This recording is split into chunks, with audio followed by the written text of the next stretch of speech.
Hello students, জ্ঞানজ্যোতি coaching সেন্টারের পক্ষ থেকে তোমাদের আরেকবার স্বাগত জানাই। আমি রাজীব স্যার এবং আজকে আমরা আলোচনা করব এসকেবিইউ ইউনিভার্সিটির আন্ডারে তোমরা যারা পলিটিক্যাল সায়েন্স নিয়ে ফার্স্ট সেমিস্টারের জন্য পড়াশোনা করছো তাদের মেজর পেপার 1 এর যে টপিকটা আজকে আমরা তোমাদের জন্য নিয়ে এসেছি সেটা হলো উত্তর আধুনিকতাবাদের মূল বৈশিষ্ট্য। সেটা আজকে আমরা আলোচনা করব এবং এই টপিকটা থাকবে তোমাদের এসকেবিইউ ইউনিভার্সিটির যে ফার্স্ট সেমিস্টারের মেজর পেপার 1 এর খুবই একটি গুরুত্বপূর্ণ বিষয়। তো ভিডিওটি শুরু করার আগে তোমরা যারা আমাদের চ্যানেলে প্রথম এসেছো বা এখনও আমাদের চ্যানেলটিকে সাবস্ক্রাইব করোনি তারা অবশ্যই চ্যানেলটিকে সাবস্ক্রাইব করো এবং পাশে থাকা বেল আইকনটিকে ক্লিক করে দিও যাতে আমাদের পরবর্তী ভিডিওর নোটিফিকেশান তোমরা খুব সহজেই পেয়ে যেতে পারো। এছাড়া তোমরা যারা অনলাইনে আমাদের সাথে যুক্ত হতে চাও এবং আমাদের থেকে কোর্স পারচেস করতে চাও তারা অবশ্যই স্ক্রিনে যে দুটো ফোন নাম্বার দেখতে পাচ্ছ এই দুটো ফোন নাম্বারে আমাদের সাথে সরাসরি যোগাযোগ করে নিতে পারবে। অনলাইনে যেই সমস্ত সুযোগ সুবিধাগুলো আমরা তোমাদের জন্য রেখেছি তোমরা এখানে পেয়ে যাবে proper guidance, recorded classes, high quality notes এবং 100% কমন সাজেশন।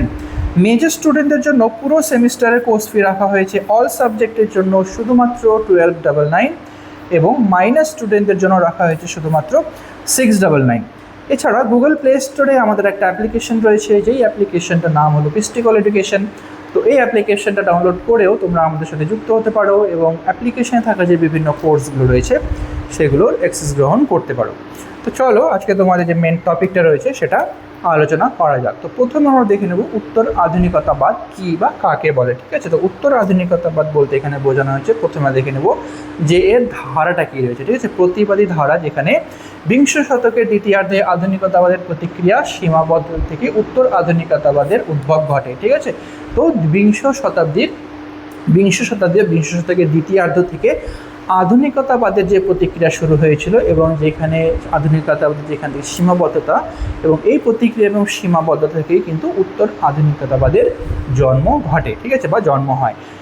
তারপরে কি রয়েছে যেটা হলো বহুমাত্রিক দৃষ্টিভঙ্গি। এখানে কি বলা হয়েছে যে এটি কোনো একক বা আবদ্ধ তত্ত্ব নয়। ঠিক আছে, এটি কোনো একক তত্ত্ব বা কোনো আবদ্ধ তত্ত্ব নয়, বরং সাহিত্য, শিল্প, স্থাপত্য এবং দর্শনের এক সার্বিক চিন্তাধারা। ঠিক আছে, সাহিত্য, দর্শন, শিল্প সমস্ত কিছুর সমন্বয়ে কিন্তু এই ধারণাটা কিন্তু সৃষ্টি হয়েছে। নেক্সট হলো এককেন্দ্রিকতার অবসান, যেখানে সব ধরনের সুনির্দিষ্ট কেন্দ্রিকতা এবং সার্বজনীন নীতিকে এটি প্রশ্নবিদ্ধ করে। ঠিক আছে, সমস্ত ধরনের নীতিকে কিন্তু এখানে কেন্দ্রিকতা এবং সার্বজনীন যতগুলো নীতি রয়েছে সমস্ত কিছু মিলিয়ে যে উত্তর আধুনিকতাবাদ, এই উত্তর আধুনিকতাবাদ কিন্তু সৃষ্টি হয়েছে। নেক্সট হলো মহা আখ্যান এবং সত্যের অবসান। তো মহা আখ্যান বলতে কি, মহা আখ্যানের প্রতি সংশয় কি বলা হয়েছে দেখো, দার্শনিক ফ্রাউসা লিওতারের মতে উত্তর আধুনিকতা হলো ধর্মবিজ্ঞান বা মার্ক্সবাদের মতো সার্বজনীন মহা আখ্যানকে অস্বীকার করা। ঠিক আছে, তো সার্বজনীন যে মহা আখ্যান রয়েছে সেটাকে অস্বীকার করা। এখানে বলা হয়েছে যে বিখ্যাত যে দার্শনিক রয়েছে ফ্রাউসা লিওতারের মতে তিনি বলেছেন কি আধুনিকতা হলো ধর্মবিজ্ঞান এবং মার্ক্সবাদের মতো যে মহা আখ্যানগুলো রয়েছে সেগুলোকে এটা কিন্তু পুরোপুরিভাবে অস্বীকার করে। ঠিক আছে, নেক্সট হলো কি পরম সত্যের অস্বীকৃতি, যেখানে কোনো ধ্রুব বা শাশ্বত পরম সত্য নেই। ঠিক আছে, এখানে কোনো ধ্রুব সত্য বা শাশ্বত সত্য এখানে নেই। সত্য সর্বদা আপেক্ষিক, খণ্ড খণ্ড এবং ব্যক্তি বা সংস্কৃতির দৃষ্টিভঙ্গির উপর নির্ভর করে। তো সত্য মানে কিন্তু এখানে কোনো নির্দিষ্ট কোনো বিষয় নেই। সত্য এখানে কি, সত্য এখানে আপেক্ষিক, খণ্ড খণ্ড এবং যে কোনো ব্যক্তির যে দৃষ্টিভঙ্গি রয়েছে সেই দৃষ্টিভঙ্গির উপরে কিন্তু সত্য নির্ভর করে থাকে। নেক্সট হলো বহুতত্ত্ববাদ এবং প্রান্তিকতা। এককেন্দ্রিক ক্ষমতার বিপরীতে বহুত্ববাদকে সমর্থন করা হয় এবং প্রান্তিক বা অবহেলিত জনগোষ্ঠীর কণ্ঠস্বরকে প্রাধান্য দেওয়া হয়। যতগুলো প্রান্তিক বা অবহেলিত যেগুলো জনগোষ্ঠী রয়েছে তাদেরকে এই উত্তর আধুনিকতাবাদে তাদের কণ্ঠকে কিন্তু বেশি করে প্রাধান্য দেওয়া হয়ে থাকে।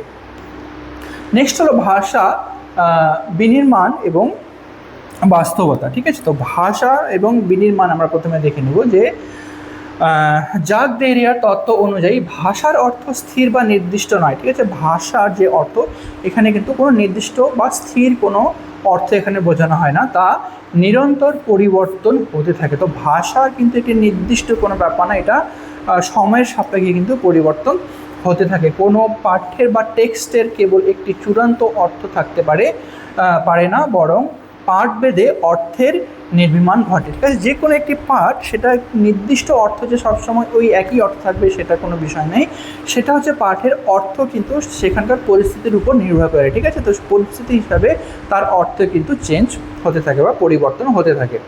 নেক্সট হলো হাইপার রিয়ালিটি, যেটাকে বলা হয়েছে জ্যা বোদ্রিয়ারের মতে ডিজিটাল গণনা মাধ্যমের যুগে মূল বাস্তবের চেয়ে কৃত্রিম প্রতিরূপ বা প্রতীক অধিক প্রভাবশালী হয়ে ওঠে। ঠিক আছে, মূল যে বাস্তবতাটা রয়েছে সেই মূল বাস্তবতা থেকে কৃত্রিম যে ব্যাপারগুলো রয়েছে বা কৃত্রিম প্রতীক এটা কিন্তু বেশি প্রভাবশালী হয়ে ওঠে, যা আসল এবং নকলের সীমারেখা স্পষ্ট করতে সাহায্য করে। আসল কী বা নকল কী, এই যে আসল এবং নকলের মধ্যে যে পার্থক্যটা রয়েছে সেটাকে স্পষ্ট করতে কিন্তু বহু ক্ষেত্রে সাহায্য করে। নেক্সট হলো সাহিত্য এবং সংস্কৃতির উপাদান।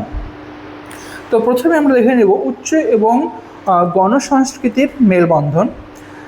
যেমন অভিজাত উচ্চাঙ্গ সংস্কৃতি এবং সাধারণত পপ কালচারের মধ্যেকার কৃত্রিম ব্যবধান এখানে ভেঙে দেওয়া হয়। ঠিক আছে, উচ্চ বর্ণের যে সমস্ত যে সংস্কৃতিগুলো রয়েছে এবং যেটাকে বলা হয়েছে পপ কালচার, তো হাই কালচার এবং পপ কালচারের মধ্যে যে সমস্ত ব্যবধানগুলো রয়েছে যেটা হচ্ছে কৃত্রিম ব্যবধান। ঠিক আছে, মনুষ্য তৈরি যে সমস্ত ব্যবধানগুলো রয়েছে সেগুলোকে কিন্তু এটা ভেঙে দেয়। ঠিক আছে, নেক্সট হলো প্যাস্টিজ এবং বঙ্গ কৌতুক, যেখানে গম্ভীর অনুকরণের পরিবর্তে হালকা প্যারোডি, তারপরে হচ্ছে বং এবং একাধিক শৈলীর মিশ্রণের প্যাস্ট্রিক তৈরি করা হয়ে থাকে। ঠিক আছে, নেক্সট হলো অরৈখিক ইতিহাস, যেখানে ইতিহাসকে কোনো নির্দিষ্ট লক্ষ্যের দিকে যাওয়ার সরলরৈখিক গতি হিসেবে না দেখে খণ্ড খণ্ড এবং পুনরাবৃত্তিমূলক ঘটনা মনে করা হতে পারে। ঠিক আছে, যে ইতিহাস যে বিষয়টা রয়েছে এখানে কী বলছে, ইতিহাসকে একটি নির্দিষ্ট সরলরেখা বা নির্দিষ্ট পথের দিকে অগ্রসর হতে না দেখে এটাকে সরলরৈখিক গতি হিসেবে না দেখে আমরা কী করব, খণ্ড খণ্ড এবং পুনরাবৃত্তিমূলক ঘটনা হিসেবে মনে করা যেতে পারে। ঠিক আছে, আচ্ছা, লাস্টে উপসংহার হিসেবে আমরা বলতে পারি যেমন উত্তর আধুনিকতাবাদ নির্দিষ্ট কোনো সংজ্ঞায় আবদ্ধ মতবাদ নয়। ঠিক আছে, নির্দিষ্ট কোনো সংজ্ঞায় যে আবদ্ধ থাকবে সেটা কিন্তু উত্তর আধুনিকতাবাদের সেটা প্রযোজ্য নয়। এটি এক রৈখিক দৃষ্টিভঙ্গিকে চ্যালেঞ্জ জানিয়ে নিরন্তর প্রশ্ন তোলার এবং চিন্তার স্বাধীনতা নিশ্চিত করার একটি মূল সংস্কৃতি হিসেবে কাজ করে থাকে। ঠিক আছে, তো এটাই ছিল আজকে তোমাদের আলোচনার বিষয়। ভিডিওটি যদি তোমাদের ভালো লেগে থাকে তাহলে অবশ্যই লাইক আর কমেন্ট করো। দেখা হবে পরবর্তী ভিডিওতে নতুন কোনো টপিক নিয়ে। ততক্ষণ পর্যন্ত ভালো থেকো, সুস্থ থেকো।